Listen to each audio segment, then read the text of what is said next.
Hello and welcome. I'm Tania Schaefer from Schaefer Attorneys. I'm the conveyancer registration of properties. Today we have with us Kobie Potgieter from the Remax Independent Port Elizabeth branch. Kobie is an international award winner and she has some questions for me today. Yes, Tanya. Just want to ask you a few questions relating to property.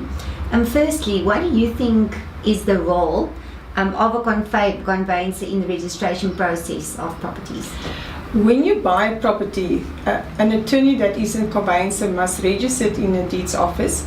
Basically what we do, and that's in a nutshell, I wish it was as simple because then I would register much quicker, but we need to get the agreement of sale from an estate agent, prepare transfer documents for the deeds office, get various clearances from the municipality, from the receiver of revenue, obtain the title deed from the seller's bank, prepare new title deed for the buyer in their name, and then also arrange the finances, whether it's a cash transaction or mortgage bond for the buyer to be registered.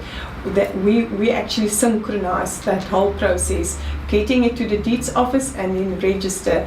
What makes our life difficult is the fact that a lot of the process is not in our hands. We are dependent on the municipality, receiver of revenue and the deeds office. They can all cause delays, and you have actually more than one client. You have a buyer, a seller, normally two estate agents to keep happy, a buyer's bank and a seller's bank. So at the end of the day, it's quite a difficult task and to satisfy all the parties involved. Now, I know it's very difficult to keep everybody happy, and I don't think that people always realize what goes on behind the scenes. Definitely. Yeah, but I think we need to educate the clients regarding that. Thanks. Another question for you: what causes delays in the registration process? I will say the main delay is the non-cooperation of the parties. A deed of sales or agreements that's not properly completed, and it doesn't really reflect the agreement between the parties. When the title deed is mislaid, then normally there is a delay because you have to get a certified copy from the deeds office. A lot of buyers pretend that they do have the cost to pay or they have the deposit, and you have delays getting that funds in. You sometimes have a buyer or seller that's not registered for tax purposes, so therefore you cannot get a tax clearance from SARS, and you first have to register them with SARS.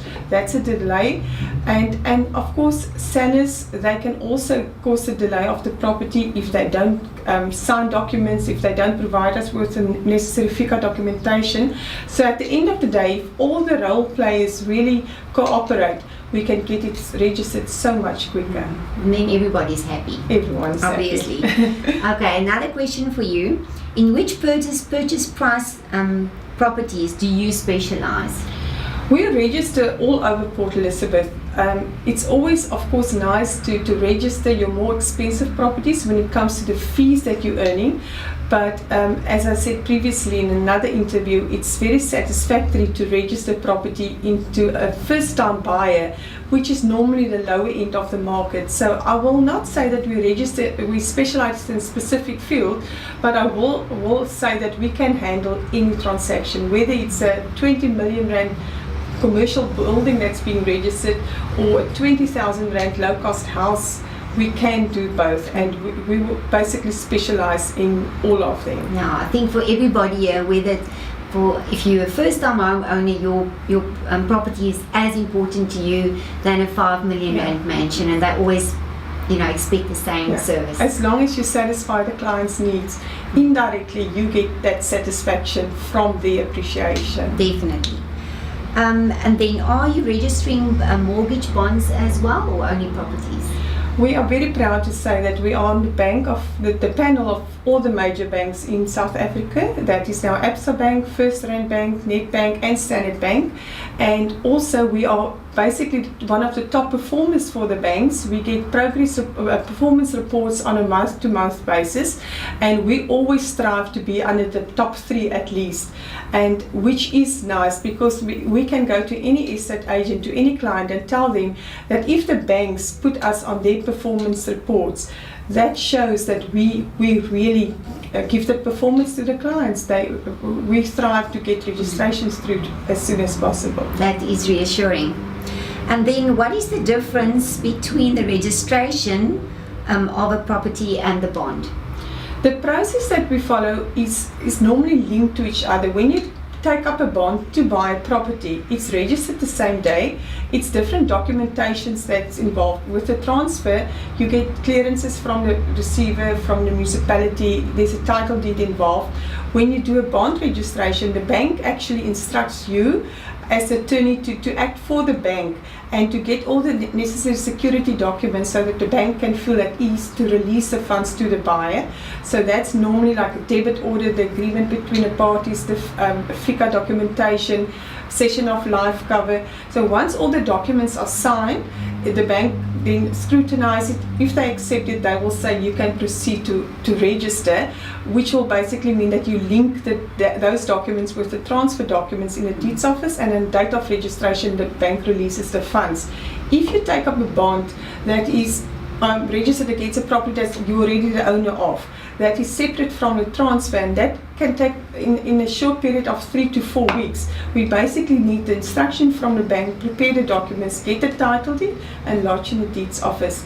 So that's why clients sometimes get confused. They can't understand why do they have to pay 2 attorneys or 1 attorney with 2 accounts. It's because when you buy a property, you buy to get the property registered in your name, and you pay for that, and you also pay for the registration of the bond. So it's 2 different processes that's being followed. And Tania, if everything goes very smoothly and we don't have any hiccups, what is the time that you can register a property in? We recently registered a cash property in 5 weeks. But that is also, there's so many scenarios. I always say that it's like a lucky package. You never know what you get until you open it. If it's a cash deal, the seller's got the title deed, the buyer's ready with the funds. You prepare your documents, you get your clearances, you lodge, the deeds office take 2 weeks from there, and you register. But the cash deal can become a nightmare because the buyer's cash can be fixed in a pension fund, the seller's title deed can be mislaid, that's 5 weeks alone. There can be a backlog from the SARS, from municipality, strike at the deeds office. So it's always difficult, and you never make a promise when you register, but my records will show that we can register a cash deal in 5 weeks. On average, the transaction takes 8 weeks when a buyer takes up a bond, and the buyer's Is that cost 8 weeks from when the bond is granted? It's from when the bond is Okay. granted. But sometimes the buyer take up to a month just to get the bond. Yeah, that And takes without the bond, you cannot get clearances because you don't have the finances. Yeah, and obviously the shorter the better for everybody concerned. Yes, everyone gets the money quicker. Wonderful.